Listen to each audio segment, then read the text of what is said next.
नमस्ते विवेक सेन के प्यारे दोस्तों, जय गणेश, जय अनंत। अनंत चतुर्दशी के पावन अवसर पर हम आपके लिए लाए हैं एक ऐसी रहस्यमयी और प्रेरक कहानी जो बताएगी कि हम भगवान गणेश का विसर्जन क्यों करते हैं। ये कहानी है एक साधारण लड़की की जिसने गणपति बप्पा के साथ एक अनोखी यात्रा की और जीवन का असली मोल समझा। क्या आप तैयार हैं इस चमत्कारी कथा को सुनने के लिए, जो आपके दिल को छू लेगी और आपके जीवन को नई रोशनी देगी? तो चलिए शुरू करते हैं। कहानी शुरू होती है मुंबई के एक छोटे से मोहल्ले में, जहां 22 साल की काव्या रहती है। काव्या एक स्कूल टीचर है जो हर साल गणेश चतुर्थी को पूरे उत्साह से मनाती है। वो अपने घर में गणेश जी की मूर्ति स्थापित करती है, 10 दिन तक उनकी सेवा करती है। लेकिन अनंत चतुर्दशी पर विसर्जन के समय उसका दिल उदास हो जाता है।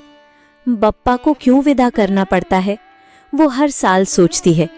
इस बार विसर्जन से एक रात पहले वो गणेश मंदिर में प्रार्थना करती है, हे गणपति, मुझे बताएं आपका विसर्जन क्यों जरूरी है? क्या आप हमेशा हमारे साथ नहीं रह सकते? तभी मंदिर में एक रहस्यमयी हवा चलती है और एक चमकता हुआ अनंत सूत्र यानी लाल धागा उसके हाथ में आ गिरता है। उसी रात काव्या को सपने में भगवान गणेश प्रकट होते हैं, अपने विशाल रूप में, मस्तक पर चंद्र, हाथ में मोदक लिए। वो मुस्कुराते हुए कहते हैं, काव्या, विसर्जन विदाई नहीं बल्कि एक नए शुरुआत का प्रतीक है। मैं तुम्हें कहानी सुनाता हूँ। गणेश जी एक प्राचीन गांव की कहानी सुनाते हैं, जहां एक गरीब कारीगर ने गणेश चतुर्थी पर मिट्टी की मूर्ति बनाई और उसे नदी में विसर्जित किया। गणेश जी बताते हैं, विसर्जन मिट्टी को मिट्टी में मिलाने का प्रतीक है। ये सिखाता है कि सब कुछ प्रकृति से आता है और उसी में लौट जाता है, लेकिन मेरी शक्ति तुम्हारे दिल में हमेशा रहती है। गणेश जी काव्या को एक कार्य देते हैं, कल विसर्जन में जाओ और मेरे अनंत सूत्र को अपने दिल से जोड़ो। अगले दिन काव्या विसर्जन की तैयारी करती है, लेकिन उसका मन अभी भी भारी है।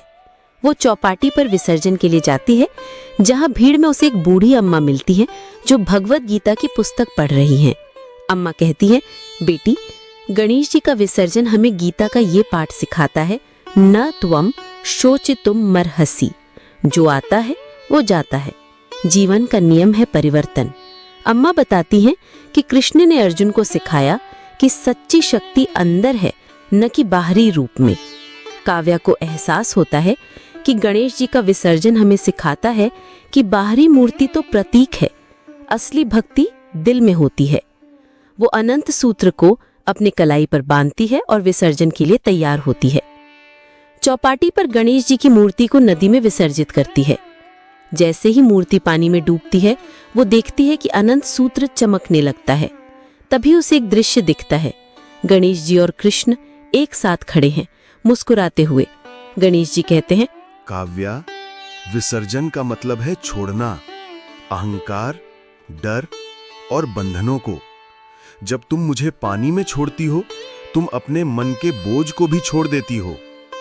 कृष्ण कहते हैं, मैंने गीता में कहा है, मामुपेत्य पुनर्जन्म दुखालयम शाश्वतम। सच्ची मुक्ति बाहरी चीजों को छोड़कर अपने भीतर की शांति को पाने में है। काव्या का मन हल्का हो जाता है। वो समझ जाती है कि विसर्जन एक उत्सव है जो हमें सिखाता है कि गणेश जी की शक्ति हमेशा हमारे साथ रहती है, भले ही मूर्ति नदी में विलीन हो जाए।